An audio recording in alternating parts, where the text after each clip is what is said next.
আমাদের জীবনে আমরা যখনই এমন কোনো মানুষের সাথে পরিচিত হই যে বয়সে, পদে এবং আর্থিক দিক থেকে আমাদের থেকে পিছিয়ে, তখন আমরা সবাই খুব হীন নজরে তাদের দিকে দেখি। মনেই করি না যে সেই ব্যক্তির নিজস্ব একটা অস্তিত্ব রয়েছে, তার নিজেরও একটা মাহাত্ম্য রয়েছে। আমাদের মনেই হয় না যে আমাদের সামনে দাঁড়িয়ে থাকার যোগ্যতা আছে তাদের। চলুন আপনাকে একটা প্রশ্ন করি, শূন্যের নিজস্ব মূল্য কোথায়? আপনি বলবেন কিছুই না। শূন্যের আবার নিজস্ব মূল্য কোথায়? কিন্তু যখন এই শূন্যই কোনো সংখ্যার সাথে এসে যুক্ত হয়ে যায়, কোনো অঙ্কের সাথে এসে যুক্ত হয়ে যায়, তখন তার মূল্য অনেক গুণ বৃদ্ধি পায়। অর্থাৎ এই শূন্যের মূল্য অবশ্যই আছে। আর আমাদের জীবনেও এমন কিছু ব্যক্তি থাকেন, তাদের দেখে মনে হয় যে এদের কোনো মূল্যই নেই। কিন্তু যখন এই ব্যক্তি কারোর সাথে এসে জুড়ে যান, তখন তার মূল্য সেই ব্যক্তির বৃদ্ধি ঘটায়। এই সংসারে এমন কোনো ব্যক্তি নেই যার কোনো মূল্য নেই। যদি আমরা ধনুকের কথা বলি, তাহলে তার জন্য একটি দড়ির প্রয়োজন হয়, যেটি প্রত্যঞ্চা হিসেবে ব্যবহৃত হয়। যদি এই প্রত্যঞ্চা না থাকে, তাহলে ধনুকের কোনো মূল্যই থাকে না। যদি প্রত্যঞ্চা না থাকে, তাহলে ধনুকের অস্তিত্ব অসম্পূর্ণ থেকে যায়। এই সংসারে যে কোনো ব্যক্তি হোক বা যে কোনো বস্তু হোক, প্রত্যেকের নিজস্ব একটি মূল্য আছে। তার সম্মান করুন, সামনে অগ্রসর হন, আর আমার সাথে ভালোবেসে বলুন, রাধা রাধা। মানুষের জীবনে স্বচ্ছতার একটা আলাদা গুরুত্ব আছে। যদি আপনি নিজেকে স্বচ্ছ রাখেন, তাহলে আপনার নিজেরও ভালো লাগবে, সামনের ব্যক্তিরও ভালো লাগবে, একটা অন্যরকম প্রভাব পড়বে। কিন্তু একজন শ্রেষ্ঠ ব্যক্তি কিভাবে হয়ে ওঠা সম্ভব? যার মধ্যে গুণ আছে, শিক্ষা আছে, শুভ চেতনা আছে, যিনি সৎকর্ম করেন। কিভাবে হব সেই ব্যক্তি যার মধ্যে জ্ঞান আছে? শুধুমাত্র স্বচ্ছ থাকলে তো তা হওয়া সম্ভব নয়। প্রথমে আপনাকে বুঝতে হবে যে মানুষের মধ্যে চারটি মূল তত্ত্ব আছে। প্রথম হলো তার শরীর, যার দ্বারা উনি যে কোনো কর্ম করে থাকেন। দ্বিতীয় তত্ত্ব হলো তার মন, যার দ্বারা কোনো কর্ম করার জন্য সে নিজেকে প্রেরণা দিতে থাকে। তৃতীয় তত্ত্ব হলো বুদ্ধি, যে কর্ম আমরা করতে চাই, যে লক্ষ্যে আমরা পৌঁছতে চাই, সেটা আমরা কিভাবে কোন পথে করব, সেটা স্থির করা যায় বুদ্ধি দিয়ে। আর চতুর্থ তত্ত্ব হলো আত্মা। আত্মা হলো এমন এক তত্ত্ব যার কোনো সমাপ্তি নেই। আত্মা হলো অজয়। কিন্তু এরও শুদ্ধিকরণের প্রয়োজন হয়। এই চারটি তত্ত্বের শুদ্ধিকরণ করতে থাকুন, এতে নির্মল রাখুন, শুদ্ধ রাখুন। এবং এটা কিভাবে হবে? শুভ চেতনা দ্বারা, জ্ঞানের দ্বারা, এবং সব থেকে বেশি গুরুত্বপূর্ণ প্রেমের দ্বারা। আসুন আমার সাথে ভালোবেসে বলুন, রাধা রাধা। মানুষের এই সংসারে জীবনযাপন করার জন্য কিছু জিনিসের প্রয়োজন পড়ে। এমন কিছু আবেগ, এমন কিছু বস্তু আছে যেগুলো তার প্রয়োজন হয়। কিন্তু সব থেকে বেশি যে জিনিসটা তার প্রয়োজন হয়, সেটা হলো সম্মানের। আমাদের ভালো লাগে যখন কেউ আমাদের সম্মান করে। আমরা কাউকে সম্মান করলে তারও সেটা ভালো লাগে। কিন্তু আপনি দেখবেন যে সংসারে বেশিরভাগ মানুষ দুটি মাপদণ্ডের ভিত্তিতে সম্মান করেন। হয় বয়স দেখে করেন বা উপার্জন দেখে, অর্থাৎ সেই ব্যক্তি কতটা উপার্জন করেন। এবার ভেবে দেখুন, এটা আবশ্যক নয় কারোর বয়স যদি বেশি হয় তার বুদ্ধিও ততটাই বেশি হবে। আবশ্যক এটাও নয় যে কোনো ব্যক্তি যদি অত্যন্ত ধনী হন বা তার মনও নির্মল হবে বা তিনি সৎকর্ম করবেন বা এমন কোনো কর্ম করবেন যাতে উনি সম্মান লাভ করতে পারেন। হতে পারে উনি ধনী কিন্তু দুশ্চরিত্র। সেই জন্য বয়স বা উপার্জন দেখে কোনো ব্যক্তিকে সম্মান করবেন না। কর্ম দেখুন। যদি গভীরভাবে ভেবে দেখেন, তাহলে দেখবেন যদি কোনো মানুষ কোনো সৎকর্ম করেন, তাহলে তার প্রতি হৃদয় থেকে সম্মান জাগ্রত হয়। এটাই হলো সেই সম্মান যা অর্জন করতে হবে। বয়স আজ আছে, কাল আরো বৃদ্ধি পাবে। উপার্জন আজ আছে, কাল সেটা কমে যেতেও পারে। কিন্তু যদি আপনি নিরন্তর শুভকর্ম করতে থাকেন, তাহলে আপনি মৃত্যুর পরেও অমর হয়ে থাকবেন। আসুন আমার সাথে ভালোবেসে বলুন, রাধা রাধা। মানুষের জীবনে উন্নতি লাভ করার জন্য 3টি স্তম্ভের প্রয়োজন হয়। প্রথম স্তম্ভ শিক্ষা। এই শিক্ষা আমাদের জ্ঞান প্রদান করে। দ্বিতীয় স্তম্ভ ব্যবসা, যার দ্বারা আমরা ধন উপার্জন করি। তৃতীয় স্তম্ভ হলো আমাদের ঈশ্বর, আমাদের ইষ্ট। এনার সাথে যদি আমরা জুড়ে থাকতে পারি, তাহলে এমন একটা মানসিক বল আপনি লাভ করবেন যেটা এই সংসারে আর কোথাও পাওয়া সম্ভব নয়। কিন্তু মানুষ অনেক সময় জীবনে এই 3টি স্তম্ভ লাভ করা সত্ত্বেও সামনে অগ্রসর হতে পারেন না। তখনও জীবনে কঠিন পরিস্থিতি আসতেই থাকে। এমনটা ঠিক কেন হয়? কারণ সে জীবনে এই 3টি স্তম্ভ লাভ করে নেয়, জীবনে প্রয়োগও করে, কিন্তু তার ভিতের কথা সে ভুলেই যায়। যেমন প্রথম স্তম্ভ অর্থাৎ শিক্ষা। এই শিক্ষার আধার হলো শুভ চেতনা। যদি অন্তরে শুভ চেতনা না থাকে, তাহলে এই শিক্ষার কোনো গুরুত্ব থাকে না। দ্বিতীয় স্তম্ভ ব্যবসা। পরিশ্রম করে উপার্জন করতে হবে, এই কথাটা আমরা সবাই জানি এবং সবাই চেষ্টাও করি। কিন্তু ব্যবসা করতে করতে আমরা এটা ভুলে যাই আমাদের ব্যবহার কেমন হয়ে পড়েছে। এই ব্যবহার যদি শুভ হয়, তাহলে আমাদের উপার্জন আস্তে আস্তে একটা স্থির জায়গায় এসে পৌঁছবে। এবং তৃতীয় স্তম্ভ আমাদের ভগবান। যদি ওনার শরণে আপনি যেতে চান, তাহলে তার পূর্বে নিজের মা বাবাকে সেবা করুন, তাদের যত্ন করুন, তাদেরকে ভালোবাসুন, কারণ ওনারাই হলেন এই সংসারে আপনার সবথেকে বড় ইষ্ট। তাহলে 3 স্তম্ভের সাথে সাথে তাদের আধারকেও নিজের জীবনে প্রাধান্য দিন। কোনো সমস্যা আসবে না, জীবনে একের পর এক উন্নতি করবেন এবং এই মন প্রসন্ন হয়ে বলবে, রাধা রাধা। সুখ, দুঃখ এবং শক্তি, এই 3 হলো এই সংসারের ত্রিদেবের মতো। আমাদের জীবনে যা কিছু ঘটছে এই 3টির ভিত্তির উপরেই হচ্ছে। আসলে এই সংসারের একটা নিয়ম আছে। যখনই আপনি কিছু লাভ করেন, এই সংসার আপনার পরীক্ষা নেয়। এটা জানার জন্য আপনার পরীক্ষা নেয় যে আপনি যা কিছুই লাভ করেছেন, আপনি কি আদৌ সেটার যোগ্য কিনা। ঠিক সেইভাবেই এই সুখ, দুঃখ এবং শক্তি আপনার পরীক্ষা নিয়ে থাকে। যখন সুখ আসে, তখন সে আপনার পরীক্ষা নেয় যে আপনার মধ্যে অহংবোধ জাগ্রত হয়নি তো। যদি অহংবোধ চলে আসে, তাহলে সুখ সেখানেই সঙ্গ ত্যাগ করে। দুঃখ আপনার ধৈর্যের পরীক্ষা নিতে থাকে। আর যদি আপনার মধ্যে ধৈর্য না থাকে, তাহলে এটা আপনাকে আরো বেশি দুঃখের গভীর অন্ধকারে ঠেলে দেবে। সেখানে শক্তি পরীক্ষা নেয় আপনার বিনম্রতার।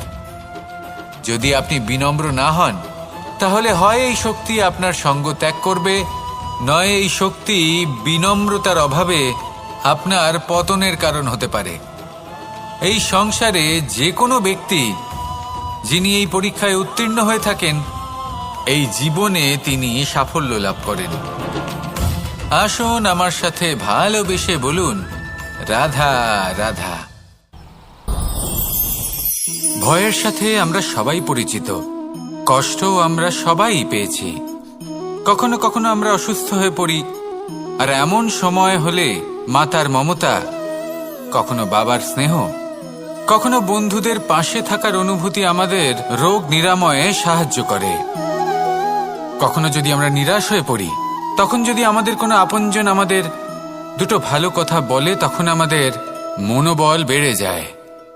ঠিক তেমন সংসারের এই রঙ্গমঞ্চে যদি আপনি পীড়িত অনুভব করেন, কিছু শুভ কথা আলোচনা করুন, কিছু স্তুতি গান করুন, কিছু মুহূর্তের জন্য হলেও নিজের ইষ্টদেবের কথা স্মরণ করুন আর প্রার্থনা করুন।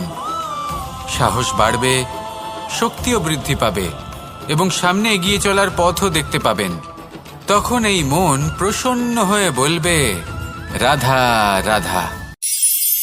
মানুষের জীবনে উন্নতি লাভ করার জন্য 3টি স্তম্ভের প্রয়োজন হয়। প্রথম স্তম্ভ শিক্ষা। এই শিক্ষা আমাদের জ্ঞান প্রদান করে। দ্বিতীয় স্তম্ভ ব্যবসা, যার দ্বারা আমরা ধন উপার্জন করি। তৃতীয় স্তম্ভ হলো আমাদের ঈশ্বর, আমাদের ইষ্ট। এনার সাথে যদি আমরা জুড়ে থাকতে পারি, তাহলে এমন একটা মানসিক বল আপনি লাভ করবেন যেটা এই সংসারে আর কোথাও পাওয়া সম্ভব নয়। কিন্তু মানুষ অনেক সময় জীবনে এই তিনটি স্তম্ভ লাভ করা সত্ত্বেও সামনে অগ্রসর হতে পারেন না। তখনও জীবনে কঠিন পরিস্থিতি আসতেই থাকে। এমনটা ঠিক কেন হয়? কারণ সে জীবনে এই তিনটি স্তম্ভ লাভ করে নেয়, জীবনে প্রয়োগও করে, কিন্তু তার ভিতের কথা সে ভুলেই যায়। যেমন প্রথম স্তম্ভ অর্থাৎ শিক্ষা। এই শিক্ষার আধার হলো শুভ চেতনা। যদি অন্তরে শুভ চেতনা না থাকে, তাহলে এই শিক্ষার কোনো গুরুত্ব থাকে না। দ্বিতীয় স্তম্ভ ব্যবসা। পরিশ্রম করে উপার্জন করতে হবে, এই কথাটা আমরা সবাই জানি এবং সবাই চেষ্টাও করি। কিন্তু ব্যবসা করতে করতে আমরা এটা ভুলে যাই আমাদের ব্যবহার কেমন হয়ে পড়েছে। এই ব্যবহার যদি শুভ হয়, তাহলে আমাদের উপার্জন আস্তে আস্তে একটা স্থির জায়গায় এসে পৌঁছবে। এবং তৃতীয় স্তম্ভ আমাদের ভগবান। যদি ওনার স্মরণে আপনি যেতে চান, তাহলে তার পূর্বে নিজের মা বাবাকে সেবা করুন, তাদের যত্ন করুন, তাদেরকে ভালোবাসুন, কারণ ওনারাই হলেন এই সংসারে আপনার সবথেকে বড় ইষ্ট। তাহলে তিন স্তম্ভের সাথে সাথে তাদের আধারকেও নিজের জীবনে প্রাধান্য দিন। কোনো সমস্যা আসবে না, জীবনে একের পর এক উন্নতি করবেন এবং এই মন প্রসন্ন হয়ে বলবে রাধা রাধা। সুখ, দুঃখ এবং শক্তি, এই তিন হলো এই সংসারের ত্রিদেবের মতো। আমাদের জীবনে যা কিছু ঘটছে এই তিনটির ভিত্তির উপরেই হচ্ছে। আসলে এই সংসারের একটা নিয়ম আছে, যখনই আপনি কিছু লাভ করেন, এই সংসার আপনার পরীক্ষা নেয়। এটা জানার জন্য আপনার পরীক্ষা নেয় যে আপনি যা কিছুই লাভ করেছেন, আপনি কি আদৌ সেটার যোগ্য কিনা। ঠিক সেইভাবেই এই সুখ, দুঃখ এবং শক্তি আপনার পরীক্ষা নিয়ে থাকে। যখন সুখ আসে, তখন সে আপনার পরীক্ষা নেয় যে আপনার মধ্যে অহংবোধ জাগ্রত হয়নি তো। যদি অহংবোধ চলে আসে, তাহলে সুখ সেখানেই সঙ্গ ত্যাগ করে। দুঃখ আপনার ধৈর্যের পরীক্ষা নিতে থাকে, আর যদি আপনার মধ্যে ধৈর্য না থাকে, তাহলে এটা আপনাকে আরো বেশি দুঃখের গভীর অন্ধকারে ঠেলে দেবে। সেখানে শক্তি পরীক্ষা নেয় আপনার বিনম্রতার।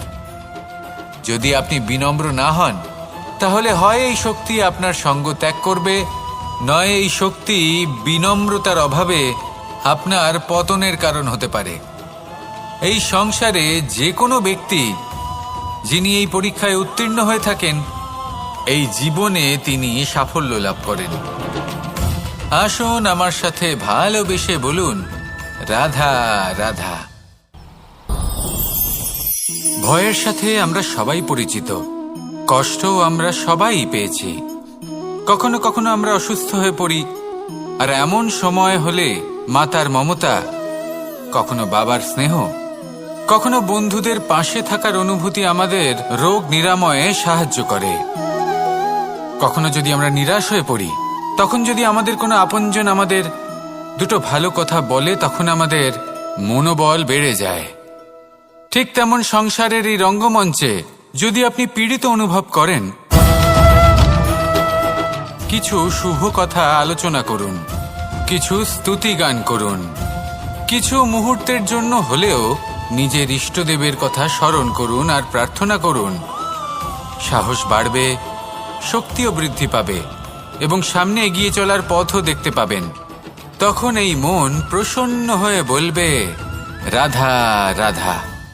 এই সংসারে কখনো কোনো ব্যক্তিকে তার বাইরের পোশাক দেখে বিচার করার চেষ্টা করবেন না, এটা খুব বড় ভুল করবেন।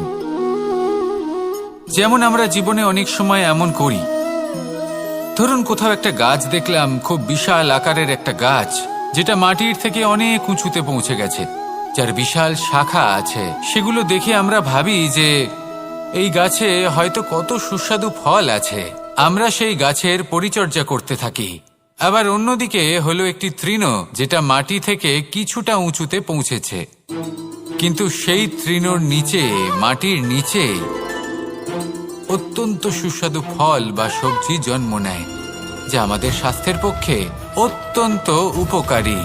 সেই জন্য কখনো আবরণ দেখে কাউকে বিচার করতে চেষ্টা করবেন না। তার বদলে এটা বোঝার চেষ্টা করুন যে আপনার সামনে যে ব্যক্তি আছে বা বস্তু আছে তার বিশেষত্ব কি। যদি এই বিশেষত্ব বোঝার ক্ষমতা আপনি অর্জন করেন, যদি এই শিল্প আপনি নিজের ভেতরে জাগ্রত করেন, তাহলে এই সংসারে বিশেষত্ব কি সেটা আপনি জানতে পারবেন। আর এই সমস্ত খেলা দৃষ্টি থেকে নয়, দৃষ্টিভঙ্গি থেকে জন্ম নেয়। দৃষ্টিভঙ্গি সবসময় শুভ রাখুন আর আমার সাথে ভালোবেসে বলুন, রাধা রাধা। যখন আমরা কোনো বনে প্রবেশ করি, তখন এই সবুজ ঘাস দেখে, এই কোমল ঘাস দেখে আমাদের মন প্রফুল্ল হয়ে ওঠে। ভিন্ন ভিন্ন প্রজাতির ফুল, ভিন্ন ভিন্ন রঙের ফুল দেখে এই মন আনন্দে ভরে ওঠে। এখানে শিশুরা আনন্দ লাভ করে, বড়রা ভোজন গ্রহণ করেন, কথাবার্তা বলেন, হাঁটাহাঁটি করে বেড়ান। এবার ভেবে দেখুন, যখন এই উপবনের নির্মাণ হয়েছিল সেই সময় যদি এই মাটিকে সঠিকভাবে খনন না করা হতো, যদি তাতে সঠিকভাবে বীজ রোপণ না করা হতো, যদি কোনো সংঘর্ষ না হতো, পরিশ্রম না করা হতো, যদি চলতে চলতে পায়ে কাঁটা না বিঁধে যেত, তাহলে এই সুন্দর বন দেখে আমরা কি এই আনন্দ লাভ করতে পারতাম? কখনোই নয়। ধরুন কোনো নদীর তটে সুন্দর একটি বন আছে, সেই বনের আনন্দ লাভ করতে গেলে আপনাকে সেই নদী পার করতেই হবে। যদি সুখের নদীর কাছে পৌঁছতে চান, তাহলে তটে যে কাঁটা রয়েছে সেগুলোর সাথে সংঘর্ষ করতেই হবে। এই সংসারে যদি আপনি সুখ লাভ করতে চান, তাহলে সুখ লাভের এই যাত্রা শুরু করতে হবে সংঘর্ষ দ্বারা। তাহলে সংঘর্ষকে স্বাগত জানান, এর পেছনেই সুখ রয়েছে যা আপনার জন্য অপেক্ষা করছে। এবার হাসুন আর আমার সাথে ভালোবেসে বলুন, রাধা রাধা। মানুষ সুখী জীবন যাপনের প্রতি এতটাই অভ্যস্ত হয়ে পড়ে যে একটা ছোট্ট সমস্যা এলেই সে সবার থেকে সাহায্য চাইতে শুরু করে দেয়। সে সাহায্য লাভও করে এবং সেই সংকট থেকে সে বেরিয়েও আসে। কিন্তু এই সাহায্য কিছু মুহূর্তের, আর কিছু মুহূর্তের হলো এই দুঃখ। এই দুই মুহূর্তের সাহায্যের জন্য আজীবন আপনি তার কাছে ঋণী হয়ে থাকেন। আর মানবিকতার খাতিরে আপনার মনে কৃতজ্ঞতা জেগে ওঠে। আর সেই কৃতজ্ঞতা বোধ হলো যে আপনি কখনো সেই ব্যক্তিকে ছাপিয়ে যেতেই পারবেন না। সেই জন্য জীবনে সবসময় চেষ্টা করবেন নিজেকে প্রস্তুত রাখতে সেই সব সমস্যার জন্য, সেই সব বাধার জন্য যেগুলো আপনার জীবনে আসতে পারে। ততক্ষণ সাহায্য চাইবেন না যতক্ষণ না অন্য কোনো পথ না থাকছে। সাহায্য চাওয়া অনুচিত নয়, কিন্তু সাহায্য চাইলে এবং সাহায্য পেলে আপনি আজীবন কৃতজ্ঞ এবং ঋণী হয়ে থাকবেন। আর তারপর একদিন আপনি পরিবর্তন দেখতে পাবেন যে কিভাবে আপনি ছোট ছোট সমস্যার জন্য সাহায্য না চেয়ে বড় বড় সমস্যার সম্মুখীন হতে প্রস্তুত হয়ে গেছেন।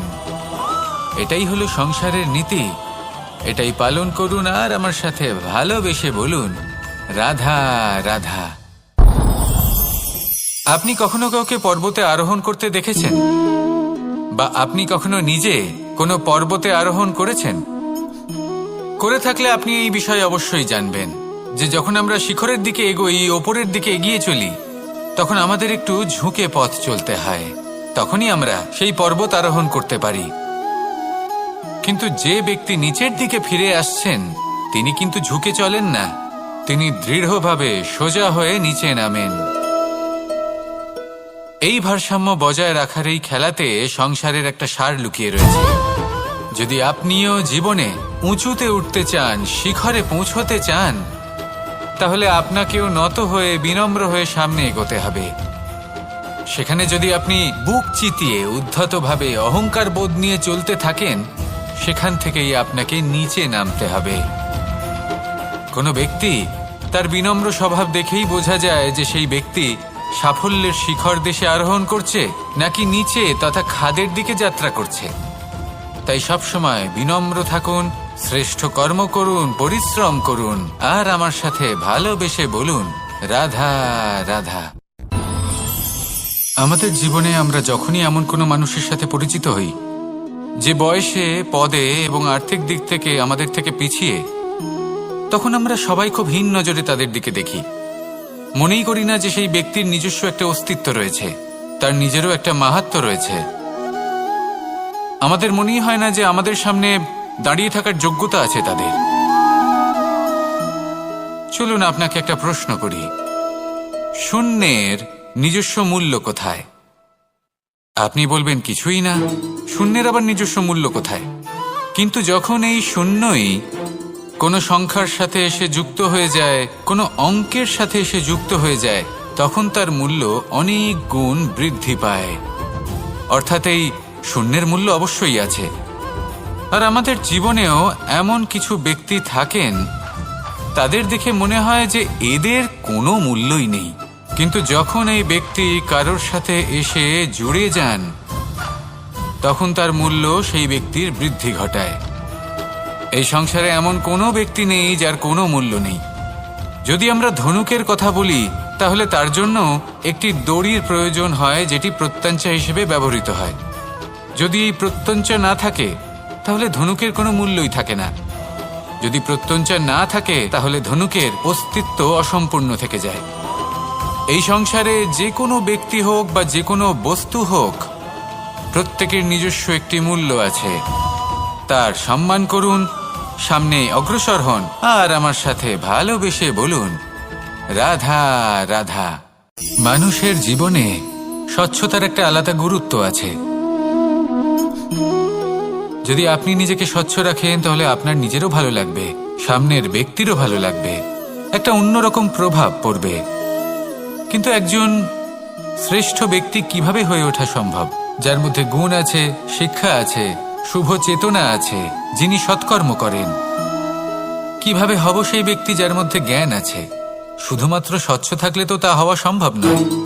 প্রথমে আপনাকে বুঝতে হবে যে মানুষের মধ্যে 4টি মূল তত্ত্ব আছে। প্রথম হলো তার শরীর, যার দ্বারা উনি যে কোনো কর্ম করে থাকেন। দ্বিতীয় তত্ত্ব হলো তার মন, যার দ্বারা কোনো কর্ম করার জন্য সে নিজেকে প্রেরণা দিতে থাকে। তৃতীয় তত্ত্ব হলো বুদ্ধি, যে কর্ম আমরা করতে চাই, যে লক্ষ্যে আমরা পৌঁছতে চাই, সেটা আমরা কিভাবে কোন পথে করব, সেটা স্থির করা যায় বুদ্ধি দিয়ে। আর চতুর্থ তত্ত্ব হলো আত্মা। আত্মা হলো এমন এক তত্ত্ব যার কোনো সমাপ্তি নেই। আত্মা হলো অজয়। কিন্তু এরও শুদ্ধিকরণের প্রয়োজন হয়। এই 4টি তত্ত্বের শুদ্ধিকরণ করতে থাকুন, এদের নির্মল রাখুন, শুদ্ধ রাখুন। এবং এটা কিভাবে হবে? শুভ চেতনা দ্বারা, জ্ঞানের দ্বারা, এবং সবথেকে বেশি গুরুত্বপূর্ণ প্রেমের দ্বারা। আসুন আমার সাথে ভালোবেসে বলুন, রাধা রাধা। মানুষের এই সংসারে জীবনযাপন করার জন্য কিছু জিনিসের প্রয়োজন পড়ে। এমন কিছু আবেগ, এমন কিছু বস্তু আছে যেগুলো তার প্রয়োজন হয়। কিন্তু সবথেকে বেশি যে জিনিসটা তার প্রয়োজন হয়, সেটা হলো সম্মানের। আমাদের ভালো লাগে যখন কেউ আমাদের সম্মান করে। আমরা কাউকে সম্মান করলে তারও সেটা ভালো লাগে। কিন্তু আপনি দেখবেন যে সংসারে বেশিরভাগ মানুষ 2টি মাপদণ্ডের ভিত্তিতে সম্মান করেন। হয় বয়স দেখে করেন বা উপার্জন দেখে, অর্থাৎ সেই ব্যক্তি কতটা উপার্জন করেন। এবার ভেবে দেখুন, এটা আবশ্যক নয় কারোর বয়স যদি বেশি হয় তার বুদ্ধিও ততটাই বেশি হবে। আবশ্যক এটাও নয় যে কোনো ব্যক্তি যদি অত্যন্ত ধনী হন বা তার মনও নির্মল হবে বা তিনি সৎকর্ম করবেন বা এমন কোনো কর্ম করবেন যাতে উনি সম্মান লাভ করতে পারেন। হতে পারে উনি ধনী কিন্তু দুশ্চরিত্র। সেই জন্য বয়স বা উপার্জন দেখে কোনো ব্যক্তিকে সম্মান করবেন না। কর্ম দেখুন। যদি গভীরভাবে ভেবে দেখেন, তাহলে দেখবেন যদি কোনো মানুষ কোনো সৎকর্ম করেন, তাহলে তার প্রতি হৃদয় থেকে সম্মান জাগ্রত হয়। এটাই হলো সেই সম্মান যা অর্জন করতে হবে। বয়স আজ আছে, কাল আরো বৃদ্ধি পাবে, উপার্জন আজ আছে, কাল সেটা কমে যেতেও পারে, কিন্তু যদি আপনি নিরন্তর শুভকর্ম করতে থাকেন তাহলে আপনি মৃত্যুর পরেও অমর হয়ে থাকবেন। আসুন আমার সাথে ভালোবেসে বলুন, রাধা রাধা। মানুষের জীবনে উন্নতি লাভ করার জন্য 3টি স্তম্ভের প্রয়োজন হয়। প্রথম স্তম্ভ শিক্ষা। এই শিক্ষা আমাদের জ্ঞান প্রদান করে।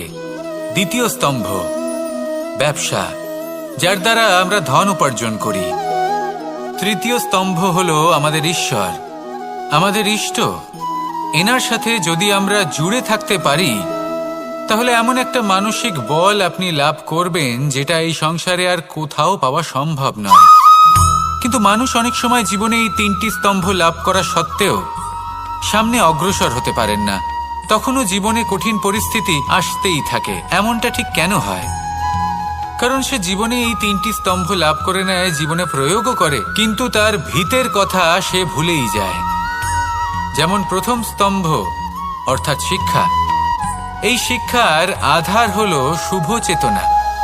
যদি অন্তরে শুভ চেতনা না থাকে তাহলে এই শিক্ষার কোনো গুরুত্ব থাকে না। দ্বিতীয় স্তম্ভ ব্যবসা। পরিশ্রম করে উপার্জন করতে হবে, এই কথাটা আমরা সবাই জানি এবং সবাই চেষ্টাও করি। কিন্তু ব্যবসা করতে করতে আমরা এটা ভুলে যাই আমাদের ব্যবহার কেমন হয়ে পড়েছে। এই ব্যবহার যদি শুভ হয় তাহলে আমাদের উপার্জন আস্তে আস্তে একটা স্থির জায়গায় এসে পৌঁছবে। এবং তৃতীয় স্তম্ভ আমাদের ভগবান। যদি ওনার স্মরণে আপনি যেতে চান তাহলে তার পূর্বে নিজের মা বাবাকে সেবা করুন, তাদের যত্ন করুন, তাদেরকে ভালোবাসুন, কারণ ওনারাই হলেন এই সংসারে আপনার সবথেকে বড় ইষ্ট। তাহলে 3 স্তম্ভের সাথে সাথে তাদের আধারকেও নিজের জীবনে প্রাধান্য দিন। কোনো সমস্যা আসবে না, জীবনে একের পর এক উন্নতি করবেন এবং এই মন প্রসন্ন হয়ে বলবে, রাধা রাধা। সুখ, দুঃখ এবং শক্তি, এই 3 হলো এই সংসারের ত্রিদেবের মতো। আমাদের জীবনে যা কিছু ঘটছে এই 3টির ভিত্তির উপরেই হচ্ছে। আসলে এই সংসারের একটা নিয়ম আছে, যখনই আপনি কিছু লাভ করেন এই সংসার আপনার পরীক্ষা নেয়। এটা জানার জন্য আপনার পরীক্ষা নেয় যে আপনি যা কিছুই লাভ করেছেন আপনি কি আদৌ সেটার যোগ্য কি না। ঠিক সেইভাবেই এই সুখ, দুঃখ এবং শক্তি আপনার পরীক্ষা নিয়ে থাকে। যখন সুখ আসে তখন সে আপনার পরীক্ষা নেয় যে আপনার মধ্যে অহংবোধ জাগ্রত হয়নি তো। যদি অহংবোধ চলে আসে তাহলে সুখ সেখানেই সঙ্গ ত্যাগ করে। দুঃখ আপনার ধৈর্যের পরীক্ষা নিতে থাকে, আর যদি আপনার মধ্যে ধৈর্য না থাকে তাহলে এটা আপনাকে আরো বেশি দুঃখের গভীর অন্ধকারে ঠেলে দেবে। সেখানে শক্তি পরীক্ষা নেয় আপনার বিনম্রতার। যদি আপনি বিনম্র না হন তাহলে হয় এই শক্তি আপনার সঙ্গ ত্যাগ করবে, নয় এই শক্তি বিনম্রতার অভাবে আপনার পতনের কারণ হতে পারে। এই সংসারে যে কোনো ব্যক্তি যিনি এই পরীক্ষায় উত্তীর্ণ হয়ে থাকেন এই জীবনে তিনি সাফল্য লাভ করেন। আসুন আমার সাথে ভালোবেসে বলুন, রাধা রাধা। ভয়ের সাথে আমরা সবাই পরিচিত, কষ্টও আমরা সবাই পেয়েছি। কখনো কখনো আমরা অসুস্থ হয়ে পড়ি, আর এমন সময় হলে মাতার মমতা, কখনো বাবার স্নেহ, কখনো বন্ধুদের পাশে থাকার অনুভূতি আমাদের রোগ নিরাময়ে সাহায্য করে। কখনো যদি আমরা নিরাশ হয়ে পড়ি, তখন যদি আমাদের কোনো আপনজন আমাদের দুটো ভালো কথা বলে তখন আমাদের মনোবল বেড়ে যায়। ঠিক তেমন সংসারের এই রঙ্গমঞ্চে যদি আপনি পীড়িত অনুভব করেন, কিছু শুভ কথা আলোচনা করুন, কিছু স্তুতি গান করুন, কিছু মুহূর্তের জন্য হলেও নিজের ইষ্টদেবের কথা স্মরণ করুন আর প্রার্থনা করুন। সাহস বাড়বে, শক্তিও বৃদ্ধি পাবে এবং সামনে এগিয়ে চলার পথও দেখতে পাবেন। তখন এই মন প্রসন্ন হয়ে বলবে, রাধা রাধা। মানুষের জীবনে উন্নতি লাভ করার জন্য তিনটি স্তম্ভের প্রয়োজন হয়। প্রথম স্তম্ভ শিক্ষা। এই শিক্ষা আমাদের জ্ঞান প্রদান করে। দ্বিতীয় স্তম্ভ ব্যবসা, যার দ্বারা আমরা ধন উপার্জন করি। তৃতীয় স্তম্ভ হলো আমাদের ঈশ্বর, আমাদের ইষ্ট। এনার সাথে যদি আমরা জুড়ে থাকতে পারি তাহলে এমন একটা মানসিক বল আপনি লাভ করবেন যেটা এই সংসারে আর কোথাও পাওয়া সম্ভব নয়। কিন্তু মানুষ অনেক সময় জীবনে এই তিনটি স্তম্ভ লাভ করা সত্ত্বেও সামনে অগ্রসর হতে পারেন না। তখনও জীবনে কঠিন পরিস্থিতি আসতেই থাকে। এমনটা ঠিক কেন হয়? কারণ সে জীবনে এই তিনটি স্তম্ভ লাভ করে নেয়, জীবনে প্রয়োগও করে, কিন্তু তার ভিতের কথা সে ভুলেই যায়। যেমন প্রথম স্তম্ভ অর্থাৎ শিক্ষা। এই শিক্ষার আধার হলো শুভ চেতনা। যদি অন্তরে শুভ চেতনা না থাকে তাহলে এই শিক্ষার কোনো গুরুত্ব থাকে না। দ্বিতীয় স্তম্ভ ব্যবসা। পরিশ্রম করে উপার্জন করতে হবে, এই কথাটা আমরা সবাই জানি এবং সবাই চেষ্টাও করি। কিন্তু ব্যবসা করতে করতে আমরা এটা ভুলে যাই আমাদের ব্যবহার কেমন হয়ে পড়েছে। এই ব্যবহার যদি শুভ হয় তাহলে আমাদের উপার্জন আস্তে আস্তে একটা স্থির জায়গায় এসে পৌঁছবে। এবং তৃতীয় স্তম্ভ আমাদের ভগবান। যদি ওনার শরণে আপনি যেতে চান তাহলে তার পূর্বে নিজের মা বাবাকে সেবা করুন, তাদের যত্ন করুন, তাদেরকে ভালোবাসুন, কারণ ওনারাই হলেন এই সংসারে আপনার সবথেকে বড় ইষ্ট। তাহলে তিন স্তম্ভের সাথে সাথে তাদের আধারকেও নিজের জীবনে প্রাধান্য দিন। কোনো সমস্যা আসবে না, জীবনে একের পর এক উন্নতি করবেন এবং এই মন প্রসন্ন হয়ে বলবে রাধা রাধা। সুখ, দুঃখ এবং শক্তি, এই তিন হলো এই সংসারের ত্রিদেবের মতো। আমাদের জীবনে যা কিছু ঘটছে এই তিনটির ভিত্তির উপরেই হচ্ছে। আসলে এই সংসারের একটা নিয়ম আছে, যখনই আপনি কিছু লাভ করেন এই সংসার আপনার পরীক্ষা নেয়। এটা জানার জন্য আপনার পরীক্ষা নেয় যে আপনি যা কিছুই লাভ করেছেন আপনি কি আদৌ সেটার যোগ্য কিনা। ঠিক সেইভাবেই এই সুখ, দুঃখ এবং শক্তি আপনার পরীক্ষা নিয়ে থাকে।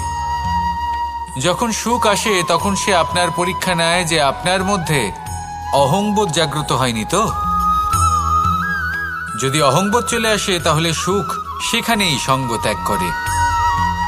দুঃখ আপনার ধৈর্যের পরীক্ষা নিতে থাকে, আর যদি আপনার মধ্যে ধৈর্য না থাকে তাহলে এটা আপনাকে আরো বেশি দুঃখের গভীর অন্ধকারে ঠেলে দেবে। সেখানে শক্তি পরীক্ষা নেয় আপনার বিনম্রতার। যদি আপনি বিনম্র না হন তাহলে হয় এই শক্তি আপনার সঙ্গ ত্যাগ করবে, নয় এই শক্তি বিনম্রতার অভাবে আপনার পতনের কারণ হতে পারে। এই সংসারে যে কোনো ব্যক্তি যিনি এই পরীক্ষায় উত্তীর্ণ হয়ে থাকেন এই জীবনে তিনি সাফল্য লাভ করেন। আসুন আমার সাথে ভালোবেসে বলুন রাধা রাধা। ভয়ের সাথে আমরা সবাই পরিচিত, কষ্টও আমরা সবাই পেয়েছি। কখনো কখনো আমরা অসুস্থ হয়ে পড়ি, আর এমন সময় হলে মাতার মমতা, কখনো বাবার স্নেহ, কখনো বন্ধুদের পাশে থাকার অনুভূতি আমাদের রোগ নিরাময়ে সাহায্য করে। কখনো যদি আমরা নিরাশ হয়ে পড়ি তখন যদি আমাদের কোনো আপনজন আমাদের দুটো ভালো কথা বলে তখন আমাদের মনোবল বেড়ে যায়। ঠিক তেমন সংসারের এই রঙ্গমঞ্চে যদি আপনি পীড়িত অনুভব করেন কিছু শুভ কথা আলোচনা করুন, কিছু স্তুতি গান করুন, কিছু মুহূর্তের জন্য হলেও নিজের ইষ্টদেবের কথা স্মরণ করুন আর প্রার্থনা করুন। সাহস বাড়বে, শক্তিও বৃদ্ধি পাবে এবং সামনে এগিয়ে চলার পথও দেখতে পাবেন। তখন এই মন প্রসন্ন হয়ে বলবে রাধা রাধা। এই সংসারে কখনো কোনো ব্যক্তিকে তার বাইরের পোশাক দেখে বিচার করার চেষ্টা করবেন না, এটা খুব বড় ভুল করবেন। যেমন আমরা জীবনে অনেক সময় এমন করি, ধরুন কোথাও একটা গাছ দেখলাম, খুব বিশাল আকারের একটা গাছ যেটা মাটির থেকে অনেক উঁচুতে পৌঁছে গেছে, যার বিশাল শাখা আছে, সেগুলো দেখে আমরা ভাবি যে এই গাছে হয়তো কত সুস্বাদু ফল আছে। আমরা সেই গাছের পরিচর্যা করতে থাকি। আবার অন্যদিকে হলো একটি তৃণ, যেটা মাটি থেকে কিছুটা উঁচুতে পৌঁছেছে, কিন্তু সেই তৃণর নিচে, মাটির নিচে অত্যন্ত সুস্বাদু ফল বা সবজি জন্ম নেয়, যা আমাদের স্বাস্থ্যের পক্ষে অত্যন্ত উপকারী। সেই জন্য কখনো আবরণ দেখে কাউকে বিচার করতে চেষ্টা করবেন না। তার বদলে এটা বোঝার চেষ্টা করুন যে আপনার সামনে যে ব্যক্তি আছে বা বস্তু আছে তার বিশেষত্ব কি। যদি এই বিশেষত্ব বোঝার ক্ষমতা আপনি অর্জন করেন, যদি এই শিল্প আপনি নিজের ভেতরে জাগ্রত করেন, তাহলে এই সংসারে বিশেষত্ব কি সেটা আপনি জানতে পারবেন। আর এই সমস্ত খেলা দৃষ্টি থেকে নয়, দৃষ্টিভঙ্গি থেকে জন্ম নেয়। দৃষ্টিভঙ্গি সবসময় শুভ রাখুন আর আমার সাথে ভালোবেসে বলুন, রাধা রাধা। যখন আমরা কোনো বনে প্রবেশ করি, তখন এই সবুজ ঘাস দেখে, এই কোমল ঘাস দেখে আমাদের মন প্রফুল্ল হয়ে ওঠে। ভিন্ন ভিন্ন প্রজাতির ফুল, ভিন্ন ভিন্ন রঙের ফুল দেখে এই মন আনন্দে ভরে ওঠে। এখানে শিশুরা আনন্দ লাভ করে, বড়রা ভোজন গ্রহণ করেন, কথাবার্তা বলেন, হাঁটাহাঁটি করে বেড়ান। এবার ভেবে দেখুন, যখন এই উপবনের নির্মাণ হয়েছিল সেই সময় যদি এই মাটিকে সঠিকভাবে খনন না করা হতো, যদি তাতে সঠিকভাবে বীজ রোপণ না করা হতো, যদি কোনো সংঘর্ষ না হতো, পরিশ্রম না করা হতো, যদি চলতে চলতে পায়ে কাঁটা না বিঁধে যেত, তাহলে এই সুন্দর বন দেখে আমরা কি এই আনন্দ লাভ করতে পারতাম? কখনোই নয়। ধরুন কোনো নদীর তটে সুন্দর একটি বন আছে, সেই বনের আনন্দ লাভ করতে গেলে আপনাকে সেই নদী পার করতেই হবে। যদি সুখের নদীর কাছে পৌঁছতে চান, তাহলে তটে যে কাঁটা রয়েছে সেগুলোর সাথে সংঘর্ষ করতেই হবে। এই সংসারে যদি আপনি সুখ লাভ করতে চান, তাহলে সুখ লাভের এই যাত্রা শুরু করতে হবে সংঘর্ষ দ্বারা। তাহলে সংঘর্ষকে স্বাগত জানান, এর পেছনেই সুখ রয়েছে যা আপনার জন্য অপেক্ষা করছে। এবার হাসুন আর আমার সাথে ভালোবেসে বলুন, রাধা রাধা। মানুষ সুখী জীবনযাপনের প্রতি এতটাই অভ্যস্ত হয়ে পড়ে যে একটা ছোট্ট সমস্যা এলেই সে সবার থেকে সাহায্য চাইতে শুরু করে দেয়। সে সাহায্য লাভও করে এবং সেই সংকট থেকে সে বেরিয়েও আসে। কিন্তু এই সাহায্য কিছু মুহূর্তের, আর কিছু মুহূর্তের হলো এই দুঃখ। এই দুই মুহূর্তের সাহায্যের জন্য আজীবন আপনি তার কাছে ঋণী হয়ে থাকেন। আর মানবিকতার খাতিরে আপনার মনে কৃতজ্ঞতা জেগে ওঠে। আর সেই কৃতজ্ঞতা বোধ হলো যে আপনি কখনো সেই ব্যক্তিকে ছাপিয়ে যেতেই পারবেন না। সেই জন্য জীবনে সবসময় চেষ্টা করবেন নিজেকে প্রস্তুত রাখতে সেই সব সমস্যার জন্য, সেই সব বাধার জন্য যেগুলো আপনার জীবনে আসতে পারে। ততক্ষণ সাহায্য চাইবেন না যতক্ষণ না অন্য কোনো পথ না থাকছে। সাহায্য চাওয়া অনুচিত নয়, কিন্তু সাহায্য চাইলে এবং সাহায্য পেলে আপনি আজীবন কৃতজ্ঞ এবং ঋণী হয়ে থাকবেন। আর তারপর একদিন আপনি পরিবর্তন দেখতে পাবেন যে কিভাবে আপনি ছোট ছোট সমস্যার জন্য সাহায্য না চেয়ে বড় বড় সমস্যার সম্মুখীন হতে প্রস্তুত হয়ে গেছেন। এটাই হলো সংসারের নীতি। এটাই পালন করুন আর আমার সাথে ভালোবেসে বলুন, রাধা রাধা। আপনি কখনো কাউকে পর্বতে আরোহণ করতে দেখেছেন? বা আপনি কখনো নিজে কোনো পর্বতে আরোহণ করেছেন? করে থাকলে আপনি এই বিষয়ে অবশ্যই জানবেন যে যখন আমরা শিখরের দিকে এগোই, ওপরের দিকে এগিয়ে চলি, তখন আমাদের একটু ঝুঁকে পথ চলতে হয়। তখনই আমরা সেই পর্বত আরোহণ করতে পারি। কিন্তু যে ব্যক্তি নিচের দিকে ফিরে আসছেন, তিনি কিন্তু ঝুঁকে চলেন না, তিনি দৃঢ়ভাবে সোজা হয়ে নিচে নামেন। এই ভারসাম্য বজায় রাখার এই খেলাতে সংসারের একটা সার লুকিয়ে রয়েছে। যদি আপনিও জীবনে উঁচুতে উঠতে চান, শিখরে পৌঁছতে চান, তাহলে আপনাকেও নত হয়ে, বিনম্র হয়ে সামনে এগোতে হবে। সেখানে যদি আপনি বুক চিতিয়ে, উদ্ধতভাবে, অহংকার বোধ নিয়ে চলতে থাকেন, সেখান থেকেই আপনাকে নিচে নামতে হবে। কোনো ব্যক্তি তার বিনম্র স্বভাব দেখেই বোঝা যায় যে সেই ব্যক্তি সাফল্যের শিখর দেশে আরোহণ করছে নাকি নিচে তথা খাদের দিকে যাত্রা করছে। তাই সবসময় বিনম্র থাকুন, শ্রেষ্ঠ কর্ম করুন, পরিশ্রম করুন আর আমার সাথে ভালোবেসে বলুন রাধা।